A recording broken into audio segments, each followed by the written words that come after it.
Perfect life leave তো সবসময় করা যায় না। কখনো কখনো স্লিপিং সাইকেল নষ্ট হয়ে যায়, কখনো কখনো ব্যাড হ্যাবিটস অ্যাডপ্ট করে ফেলি আমরা। প্রচণ্ড স্ট্রাগল করি পুরনো সুন্দর ভার্সনটাকে এখনকার এলোমেলো ভার্সনটাকে মেলাতে। আর লাইফ তো এটাই। আর এই এলোমেলো লাইফ থেকে নিজেকে সুন্দর করে খুঁজে পাওয়ার নামই তো প্রোগ্রেস। তো কি হয়েছে, টু ডু লিস্টের 5টা কাজের থেকে একটা কাজ করতে পেরেছো? আগামীকাল দুটো করার চেষ্টা করো। তো কি হয়েছে, বেহুশের মতো ফোন দেখেছো? যখন সেন্সটা এসেছে তখন তো ফোনটা রাখো।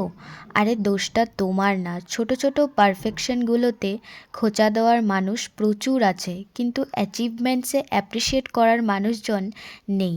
সেই টক্সিক এনভায়রনমেন্টে আমরা আটকে গিয়েছি। কিন্তু তুমি তোমার বিউটি খুঁজে বের করতে হবে নিজেকে সময় দিয়ে, আর এটাই হচ্ছে ডিফিকাল্ট। কিন্তু একটু তো কষ্ট করতেই হবে। ওই যে শ্রীকৃষ্ণ বলেছে না, ফলের আশা করো না, কর্ম করে যাও।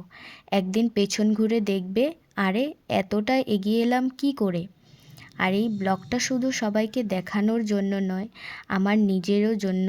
নিজের সাথে যে সেলফ ডাউটে ভুগছিলাম, তোমাদের সাথে বলতে বলতে সেটাও ক্লিয়ার করে ফেললাম।